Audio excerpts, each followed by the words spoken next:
रहस्यवाद क्या होता है? बताओ बेटा, बताओ, बैठ के अब बताओ बेटा। रहस्यवाद का अर्थ क्या है? रहस्यवाद का अर्थ है अस्पष्टता। अस्पष्टता। दूसरा क्या है? अभिव्यक्ति। अस्पष्टता यानी जिसे स्पष्ट ना किया जाए, अभिव्यक्ति जिसे व्यक्त ना किया जाए। वही दार्शनिक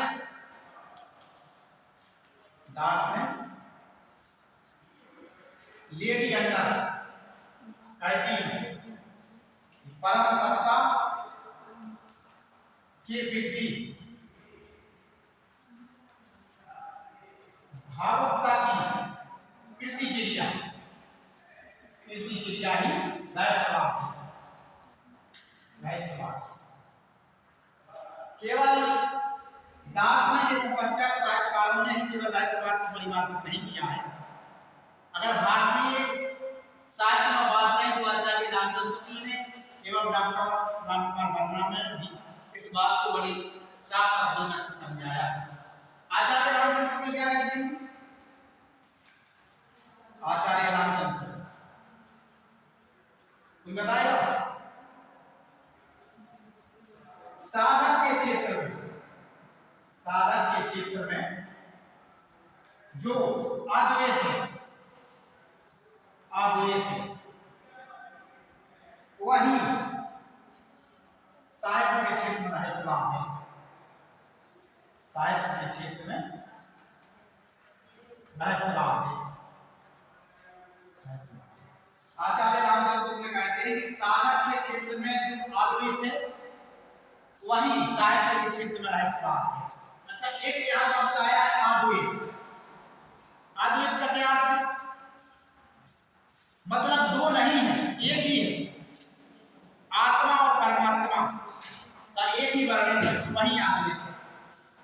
इसके आगे उन्होंने कहा कि इसका सीधा सा यही है कि साधक आत्मा के निर्गुण निराकार परम ब्रह्म का जब उससे ब्रह्म सत्ता के प्रति संबंध स्थापित करता है और साधक एवं साधना की अभिव्यक्ति का वर्णन करता है, वही रहस्यवाद कहलाता है।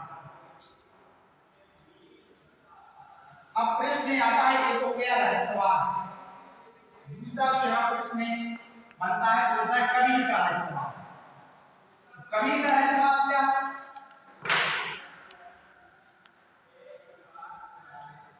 कबीर निर्गुण निराकार परम ब्रह्म के उपासक है। इन्होंने ईश्वर के रागात्मक एवं एकाकार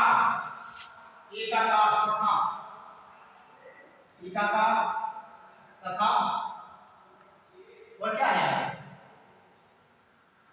रागात्मक, एकाकार तथा मिलन को रहस्यवाद कहते हैं। तथा मिलन को ही रहस्यवाद कहते हैं। कवि ने आगे कहा है कि जीवात्मा समझ रही हो? अपनी आत्मा, इस जीव जो नरक लोक है, इसकी जो आत्मा है या सभी जीव में उनकी आत्मा, जीवात्मा का परमात्मा में या परमात्मा के साथ मिलन की जो अवस्थाएं हैं, मिलन की जो अवस्थाएं उनका वर्णन करना कठिन है। जीवात्मा का परमात्मा के साथ मिलन की जो अवस्था है उसका वर्णन करना कठिन है।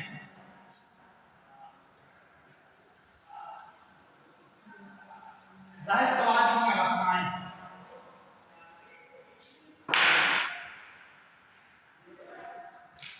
रहस्यवाद की अवस्थाएं नोट कर रहे हो ना?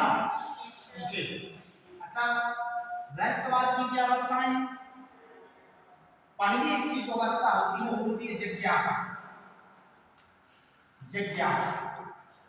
और जो दूसरी होती है वो होती है ज्ञान, ज्ञान। और तीसरा होता है मिलन। जिज्ञासा क्या है? आप बताओ जिज्ञासा क्या है? किसी चीज को जानना।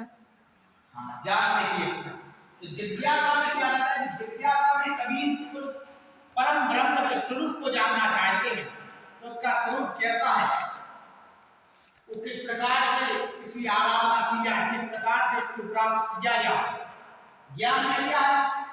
या ज्ञान कैसे प्राप्त हो? ज्ञान में है गुरु। गुरु के माध्यम से, ज्ञान के माध्यम से हम उस परमात्मा से मिल सकते हैं, उस परमात्मा को प्राप्त कर सकते हैं। तीसरी जो अवस्था है वो है मिलन।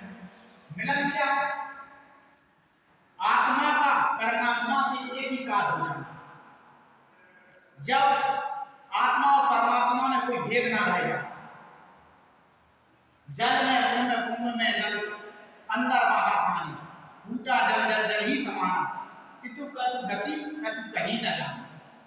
जिस प्रकार से जल में घड़ा हो या घड़े में जल हो, अंदर बाहर पानी रहता है, जब फूट जाता है तो वो जल उसी समुद्र में समा जाता है। क्या उस जल को हम प्राप्त कर सकते हैं, बता सकते हैं कि घड़े का जल है? इसी प्रकार से जब आत्मा और परमात्मा का एकीकार हो जाता है तो हम दो नहीं रहते, वो केवल एक ही हो जाते हैं। बात को दो भागों में बांटा गया है, भावात्मक और दूसरा साधनात्मक। भावात्मक मूलक और दूसरा साधनात्मक, साधनात्मक मूलक। भावात्मक मूलक को तीन भाग में बांटा गया है। पहला जो इसका भाग होता है वो होता है वास्तव, वास्तव मूलक, वास्तव मूलक। जो दूसरा होता है वो क्या होता है? दास्य मूलक, दास्य मूलक। और इसका तीसरा होता है दाम्पत्य, दाम्पत्य मूलक, दाम्पत्य मूलक। अच्छा, वास्तव मूलक में क्या है? वास्तव मूलक में क्या है, या वास्तव सम्राट किसे कहा गया? वास्तव रस का महाकवि सूरदास। वास्तव में कबीर ने वो कहते हैं हरि जननी में बालक पूरा, भगवान को माता का स्वरूप मानते हैं और स्वयं उसका पुत्र बन के उनकी आराधना करते हैं। जिस प्रकार से पुत्र विभिन्न प्रकार की गलतियां करने के बावजूद भी एक माता उन्हें माफ कर देती है, क्षमा कर देती है, उसी का वर्णन वास्तव मूलक में किया गया है। जो दूसरी भक्ति है वो है दास्य मूलक। दास्य मूलक में क्या है? दास्य मूलक में क्या है बेटा, पीछे बताओ। दास मूलक, दास का क्या है? दास। इन तीनों में, ये तीनों में क्या है? दो ही रूप है। अब दास से आया, दास में कबीर दास बनेंगे, और जो परमात्मा है, परमेश्वर है, जो एकीकार है, वो क्या बनेगा? मालिक बनेगा। दास बन के अपने मालिक की सेवा करना ही दास मूलक है। तीसरा क्या है? दाम्पत्य मूलक। दाम्पत्य यानी पति पत्नी, तो स्वयं पत्नी बन के और अपने परमात्मा को दुल्हनिया बना के, स्वयं पत्नी बन के और परमात्मा को अपना पति मान के उनकी पूजा अर्चना करते हैं, आराधना करते हैं, वही दाम्पत्य मूलक। दाम्पत्य मूलक में कभी ने निम्न पंक्तियां कही है कि दुल्हनी गांव में मंगल चार, हमारे घर आए राजा राम भवन। इन पंक्तियों के माध्यम से अपनी दाम्पत्य मूलक भक्ति एवं व्यवस्था का वर्णन करते हैं। ठीक है, इतना ही रहे। ओके, कर दो।